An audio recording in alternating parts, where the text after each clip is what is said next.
open it up to questions. And so with that, ma'am. Good afternoon. Thank you very much for being here today. We wanted to provide an update on efforts in the Houston area, and that is particularly in relation to the dispute surrounding the Coastal GasLink project.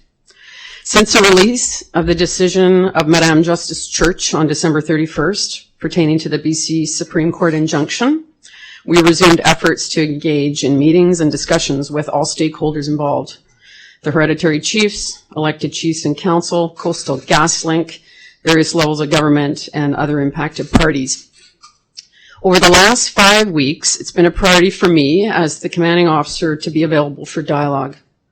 I've appreciated the willingness of the hereditary and elected chiefs and councils to welcome us to their territory to discuss their concerns. During these meetings, I've also had the opportunity to seek their guidance and advice on how to address enforcing the BC Supreme Court injunction in a peaceful way. I've ensured that these conversations were open, honest, and confidential. As such, we have been declining multiple requests for media interviews out of immense respect and hope that a possible resolution, whether short-term or long-term, would be reached. We welcomed the BC government's appointment of Mr. Nathan Cullen as a liaison between the province and the Wet'suwet'en hereditary chiefs, and we were hopeful to see the results of the Wigas development process. While a formal agreement was not reached in regards to the BC Supreme Court injunction, we are hopeful that the ongoing dialogue around reconciliation will continue. The RCMP remains committed to any role we may support in reconciliation. In these conversations with the hereditary chiefs and the elected chiefs and council, I've clearly heard there are diverse opinions and positions with respect to a possible way forward. Regardless of where any individual stands on this issue, there is common concern for everyone's safety, whether physical, emotional, or spiritual. We, the RCMP, share that concern and believe there are ways for safe, peaceful, and lawful discourse or dissent without violence. A recent example of this from British Columbia was the enforcement of the BC Supreme Court injunction on Burnaby Mountain. Protesters were able to voice their concerns, and if they chose to be arrested in a non-violent way. Much of the proactive engagement the RCMP has undertaken over the past year has focused on communication and facilitation. I would now like to invite Assistant Commissioner Eric Stubbs, who's our Criminal Operations Officer here in British Columbia, to talk a bit about this year's enforcement planning and some of the recommendations that will be guiding any future actions. Eric? Thank you, ma'am. Good afternoon. Today we are in a similar position that we were last year. Issued on December 31st, a Supreme Court of BC injunction that instructs police to clear the obstructions on the Morris West Forest Service Road. As described by the commanding officer, we have chosen to follow a measured approach that has included over 5 weeks of discussion with affected parties. As enforcement of the injunction nears, we've assembled a team in the area. We encourage all of the protesters to abide by the injunction and leave the area, and they will not be arrested. If there are arrests to be made, there are peaceful options that will require a minimal use of force. 1, a voluntary, peaceful arrest with no force being used that includes no handcuffs. 2, those that want to be arrested but will not move, we will carry them away from the area with very little force being used. If the above scenarios do not occur, our members will respond to the behaviors that are presented before them. They are instructed to use at least the least amount of force that is reasonable to safely arrest a protester. Similar to last year, we will be filming this event with the use of body-worn cameras, handheld cameras, and from the air. We encourage continued dialogue with the RCMP so all people who are breaching the injunction can be arrested safely with no use of force necessary. I'll speak on a few points in regards to our enforcement actions last year. Last year, the RCMP, after the enforcement, were able to negotiate an agreement between the Wet'suwet'en hereditary chiefs and Coastal GasLink, which was effective for nearly 12 months. I credit both the hereditary chiefs and the company for making that agreement work this past year.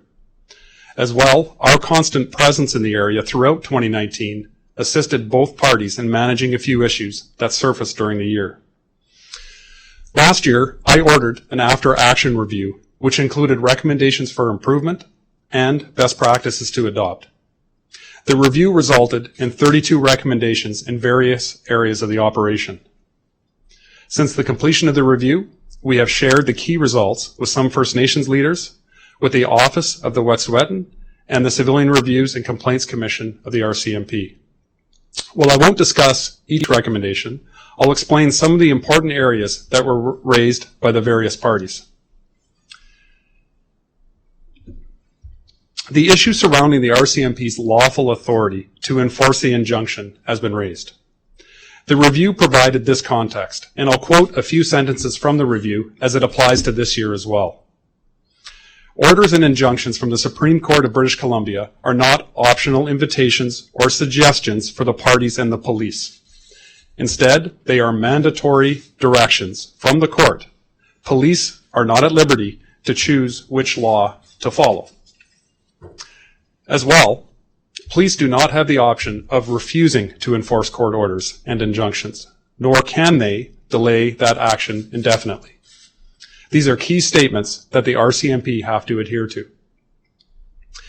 The use of force deployed by the RCMP during last year's event drew significant criticism. The review concluded the following facts. RCMP members did not punch or kick any of the protesters. RCMP members did not deploy any intermediate weapons. That would include pepper spray, tasers, batons.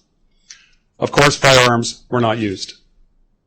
There were no injuries sustained by the protesters or our police officers. Our mantra for any protest or demonstration is to utilize a measured approach. Extensive efforts were made by our division liaison team and Indigenous policing section to engage with all stakeholders in the hopes that a peaceful solution would be reached. I want to be clear. We did learn a great deal in reviewing last year's enforcement action, as well as listening to stakeholders over the last 12 months. Numerous changes have been incorporated into this year's planning. This includes the review of best practices that were identified last year.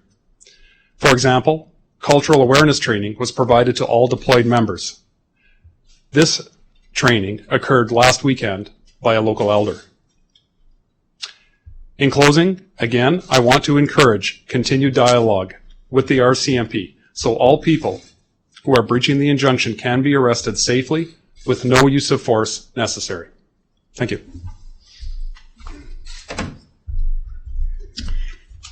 Thank you very much.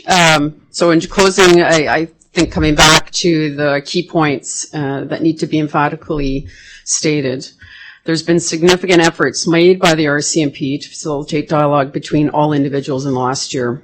I can attest that members from our division liaison team, Indigenous Policing Services, Community Industry Response Group, and other senior members such as Assistant Commissioner Stubbs and my office as commanding officer have all reached out, scheduled, and attended numerous meetings over the last 12 months.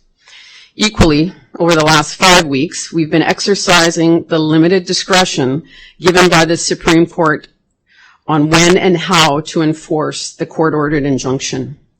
Of course, we remain open and willing to engage in dialogue with the hereditary chiefs and their land defenders, the elected chiefs and council, and Coastal GasLink to ensure that our enforcement efforts account for any new information.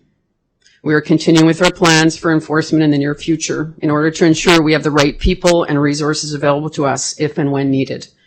Similar to last year, we have to consider the remote location of the blockades and the extreme hazards placed on the roadway. As I stated, as enforcement of the injunction occurs, we will continue to liaise in hopes of finding a path to peaceful, lawful, and safe enforcement of the court order. I'd now like to offer the opportunity for Chief Superintendent Stéphane to come up and provide information in French. Drolet. Voilà. Merci, madame. Bonjour, mon nom est Stéphane Drolet. Je suis le chef, superintendant en chef, attitré au Corps Corps de la GRC de la Colombie-Britannique. Je vais commencer par traduire le statement de Madame la commandante divisionnaire. Ensuite, je vais aller au assistant commissionnaire Stubbs. Notre commandante a dit: je vous remercie d'être ici aujourd'hui. Nous tenons à faire le point sur les efforts que nous déployons dans la région de Houston relativement au conflit sur le chantier du gazoduc Coastal GasLink. Depuis la publication de la décision de la juge Church, le 31 décembre 2019, concernant l'injonction de la Cour suprême de la Colombie-Britannique, nous avons renouvelé nos efforts dans le but d'organiser des réunions et des discussions avec toutes les parties prenantes, soit les chefs héréditaires, les chefs et le conseil élus, les responsables de l'entreprise Coastal GasLink, les intervenants de différents paliers gouvernementaux et d'autres personnes concernées. Au cours des 5 dernières semaines, ma priorité en tant que commandant divisionnaire a été d'être disponible pour dialoguer. J'ai constaté que les chefs héréditaires ainsi que les chefs et les conseillers élus étaient disposés à m'accueillir sur leur territoire pour discuter de leurs préoccupations. J'ai également demandé leur avis sur la manière de mettre en place l'injonction de la Cour suprême de la Colombie-Britannique de manière pacifique. Je me suis assuré que ces conversations étaient ouvertes, honnêtes et confidentielles. Ainsi, nous avons décliné de multiples demandes d'entrevues de la part des médias par grand respect et dans l'espoir qu'une solution possible à court et à long terme serait trouvée. Nous avons favorablement accueilli la nomination par le gouvernement de la Colombie-Britannique de Nathan Cullen comme agent de liaison de la province et des chefs héréditaires de la nation de Wet'suwet'en. Et nous avons eu bon espoir de voir des résultats positifs découler du processus de développement WIGAS. Bien qu'une entente formelle n'a pas été conclue en ce qui concerne l'injonction de la Cour suprême, nous avons bon espoir que le dialogue en cours concernant la réconciliation se poursuivra.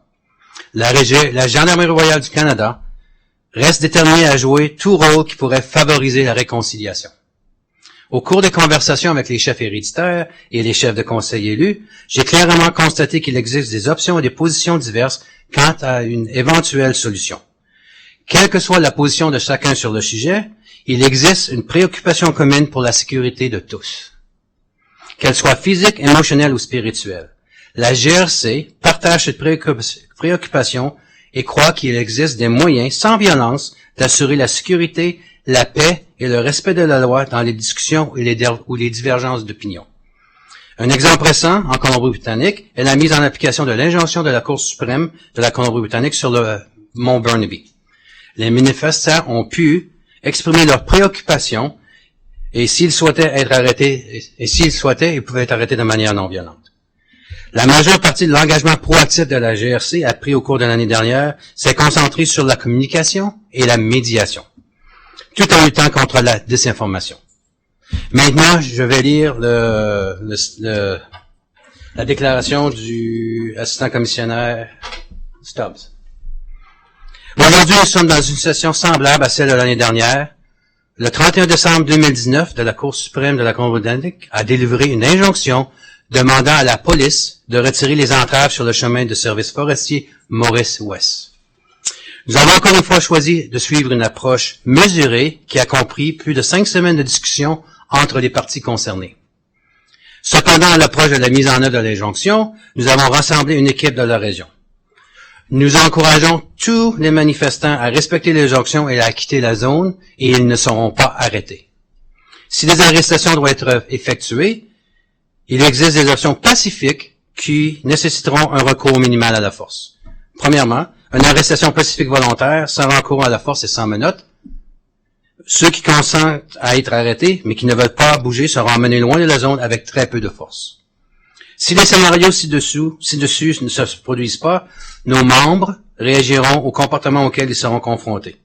Ils ont pour directive d'utiliser moins de force nécessaire pour arrêter les manifestants en toute sécurité. Je note que nous filmerons, comme l'année dernière, cette manifestation à l'aide de caméras d'intervention, de caméras portables et de dispositifs aériens. Nous encourageons le maintien du dialogue avec la GRC afin que toutes les personnes qui enfreignent l'injonction puissent être arrêtées en toute sécurité sans qu'il soit nécessaire de recourir à la force. À la suite des mesures d'application de la loi qui ont été prises l'année dernière, La GRC était en mesure de négocier une entente avec les entreprises Coastal GasLink et les chefs héréditaires de la nation de Wet'suwet'en. Cette entente a été en vigueur pendant près de 12 mois. Je remercie les chefs héréditaires et l'entreprise d'avoir respecté cette entente au cours de la dernière année. De plus, notre présence constante dans la région tout au long de l'année 2019 a aidé les deux parties à gérer quelques enjeux qui sont apparus au fil des mois. L'an dernier, j'ai demandé, le commissaire adjoint Stab a demandé qu'une analyse après action soit réalisée suite aux événements de janvier 2019. Celle-ci comprendrait des recommandations afin d'améliorer nos procédures et de meilleures pratiques à adopter. L'analyse a donné lieu à 32 recommandations traitant de divers aspects de l'opération menée. Depuis la fin de l'analyse, nous avons communiqué les principaux résultats à certains dirigeants des Premières Nations, aux responsables de l'administration de la nation de Wet'suwet'en et avec la Commission civile d'examen et de traitement des plaintes relatives à la Gendarmerie royale du Canada. Bien que je ne pourrais discuter chaque recommandation, j'aborderai certains points importants qui ont été soulevés par diverses parties. La question de l'autorité légale de la Gendarmerie royale du Canada pour faire appliquer les conditions de l'injonction a été soulevée. L'analyse a fourni ce contexte et je cite quelques traductions. Les ordonnances et les injonctions de la Cour suprême de la Colombie-Britannique ne sont pas des invitations ou des suggestions facultatives pour les parties concernées et la police. Elles représentent plutôt des directives obligatoires de la Cour et ne revient pas à la police de choisir quelle loi elle doit se soumettre ou appliquer. De plus, la police n'a pas la possibilité de refuser la mise en application des ordonnances et des injonctions de la Cour et elle ne peut pas non plus retarder cette action indéfinitivement. Il incombe à la GRC de se conformer à ces éléments clés. La force utilisée lors des événements de l'an dernier a généré des critiques négatives de la part de la GRC. L'analyse a permis de conclure ce qui suit. Les membres de la Gendarmerie royale du Canada n'ont pas frappé ni donné de coups de pied aux manifestants. Les membres de la GRC n'ont pas fait d'usage d'armes intermédiaires comme poivre de Cayenne, des armes à impulsion de type taser, de matraque ou de toute autre arme blanche. Bien sûr, aucun arme à feu n'a été utilisé. Les manifestants et les policiers n'ont subi aucune blessure. Un manifestant s'est plaint de douleurs à l'épaule, mais il a été rapidement examiné par du personnel médical avant de reprendre ses activités. Notre règle en cas de protestation et de manifestation est de suivre une démarche mesurée. Des efforts considérables ont été déployés par l'équipe de liaison divisionnaire et par les services de policiers autochtones afin d'engager le dialogue avec toutes les parties prenantes dans l'espoir de parvenir à une résolution pacifique. Je tiens à préciser que nous avons beaucoup appris en analysant les mesures d'application de la loi prises l'année dernière et en discutant avec les intervenants au cours des 12 derniers mois. De nombreux changements ont été apportés lors de la planification de cette année, notamment l'ajout de meilleures pratiques identifiées dans l'analyse. Par exemple, une formation en matière de sensibilisation culturelle a été offerte à toutes les ressources déployées. Celle-ci a été assurée la fin de semaine dernière par une aînée autochtone de la région. C'est la fin des commentaires et do you want me to read this part as well? Okay. So, je vais maintenant lire la deuxième partie de la déclaration de la commandante divisionnaire. L'année dernière, la GRC a déployé des efforts considérables pour faciliter le dialogue entre toutes les parties concernées. Je confirme que les membres de notre équipe de liaison divisionnaire, des services de police autochtones et du groupe de gestion communauté-industrie, ainsi que les membres de la haute direction comme le commissaire adjoint Eric Stubb et moi avons tous tendu la main et participé à plusieurs réunions sur l'enjeu au cours des 12 derniers mois. Jusqu'à présent, nous avons exercé le pouvoir discrétionnaire limité accordé par la Cour suprême de la Colombie-Britannique sur les moments et la manière de mettre en application l'injonction imposée. Nous restons ouverts et disposés à engager un dialogue avec les chefs héréditaires et les défenseurs de leur territoire, ainsi qu'avec les responsables de l'entreprise pour veiller à ce que nos efforts de mise en application tiennent compte de tout nouveau renseignement. Nous continuons à mettre en œuvre nos plans d'application de la loi dans un avenir rapproché afin de nous assurer que nous disposons des bonnes personnes et des bonnes ressources en cas de besoin. Comme l'année dernière, nous devons tenir compte de l'emplacement isolé des barrières et des grands obstacles qui ont été placés sur la route. Je le répète, au fur et à mesure que l'injonction sera mise en application, nous continuerons à nous concerter dans l'espoir de trouver une voie pacifique pour la mise en œuvre de la façon légale et sécuritaire de l'ordonnance de la Cour. Merci beaucoup. We open it up to questions, and if you can direct your questions to either our Deputy Commissioner or Assistant Commissioner, and if you have a question in French, Chief Superintendent Drouet is available. Yes, for Jennifer Strachan, how many officers roughly will be involved in enforcing the injunction? Thank you for your question. Our primary focus going forward and has been to maintain the peaceful way forward. That means a significant amount of people have been trained and are on standby ready to assist. And I'm not able to produce numbers for you at this point in time, but I want to make it clear that our most important part to peace and safety are part of the enforcement of the injunction. Do you have a response to the BC Civil Liberties Association, which has raised a number of concerns about the RCMP checkpoints? They've likened them to illegal exclusion zones. What is your response? So the controlled access point was established for safety reasons. It was the beginning of what we recognize was the enforcement of the injunction. We are of the understanding that the BC Civil Liberties have forwarded a complaint for a directed review to the chair of the Civilian Review and Complaints Commission, and we welcome that opportunity for a fulsome review and would be held to account based on what the chair has to say after her work is done. But in the short term, there will be no changes made in regards to those checkpoints? No, the checkpoints, the controlled access point is still in existence. It's an opportunity to ensure that we're understanding who's going onto the territory and ensuring that at times they're coming back. That's for safety, as well as having an understanding from all stakeholders' concerns of who is coming and going from the territory, including those who reside on the territory themselves. So. Are you aware of anybody who has been denied access as a result of the checkpoints? You know, I'm of the understanding at the beginning there were a couple of individuals that were denied access at the time, and I believe through respectful consultation with hereditary chiefs, we evolved through that. We've been asking for individuals that come onto the territory to produce identification, and it's really gotten to the point where a majority are actually respecting that and fulfilling that. However, I can state there have been cases when individuals do not want to fulfill that request and have been respectfully asked to leave the premises or leave that area and denied access at that point in time. Detained for a period of time, not arrested, but asked to provide identification. And if they don't, they haven't been allowed access to the territory at that time. Are they legally required to provide you with identification in order to access the territory? I'll let you, yeah. So the area is an active conflict area in regards to the protesters and the company that is that are trying to access that area. So in terms of the enforcement order being in effect, and there is ongoing breaching of that injunction, this is, as the commanding officer mentioned, this is a form of enforcement. So we are actively in that area, trying to secure the area, keep the area as safe as we can be for everybody, and that's part of it. So with that, when people want to come into that area, then we have an obligation to ask, as part of this investigation of enforcing the injunction, of who they are. But they certainly don't have to. They can turn around and leave.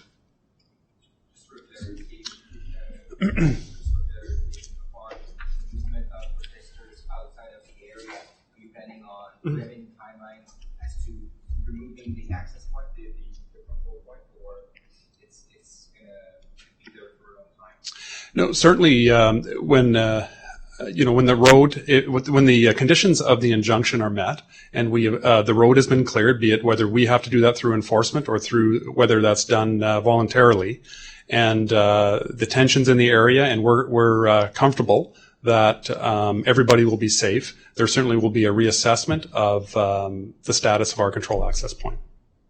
How many people are facing arrest in the injunction zone? That number has changed a little bit, and of course I don't know that, because there's a number of people that could leave voluntarily and not be arrested, and others may choose to be arrested. So that number I can't say with certainty. Talk about cultural awareness So we did that last year. We started that last year, and it was identified as a best practice. So we bring in a local elder, local First Nations to the area, and they talk about their culture specifically. Their traditions, how they, some of their culture and laws, and every member who is deployed gets this training. And we actually saw a benefit last year during the arrest of some protesters. One lady had a talking stick, and sometimes a stick can be seen as a weapon to the RCMP. And the lady dropped it. One of the members had received that training, knew that it wasn't being used as a weapon, it was a talking stick. So instead of taking that stick and throwing it into the bush to eliminate that opportunity for a weapon, held on to it until that lady returned, gave it back to her. He learned that the previous day. So that's some of the things that we're trying to learn, just so we're more sensitive to what we're seeing in front of us during our enforcement action. Representatives of the protesters say they're getting stronger and stronger as the enforcement becomes imminent. What are you expecting for in terms of resistance when we get there? Could you repeat your question? The protesters are saying that they're what? I missed that. You're saying they're getting stronger and stronger as enforcement becomes imminent, suggesting that they're, I don't know, bolstering up they're preparing for you guys to get there. What do you guys expect to face? Like, Well, look, as I mentioned in my comments, there's a number of options that can occur, and obviously, voluntary to leave the area is what we want people to do, to discontinue breaching the injunction. And then there's those options of voluntary arrest. Some people want to be arrested. We'll accommodate that, no handcuffs, and you'll be processed. Other people, maybe they're what we call passive resistance. They don't fight back. They just stand there and not move, or they lay in the ground. We can easily take them away. But when, our members are trained to respond to behavior that they're presented with. And we want to minimize that. We don't want to we don't want to use any force. We want to use absolutely zero force, but our members are trained to respond, and they'll do that. So hopefully, through continued dialogue, and the dialogue will go on. It doesn't end today, it doesn't end tomorrow. It doesn't end the next day. We are continually talking to people. We're trying to engage them. There's a process that we go through before we try to arrest them, and that's what we are hopeful, that people will have second thoughts about doing anything but being peaceful. Any other questions? Thank you very much for your attendance today.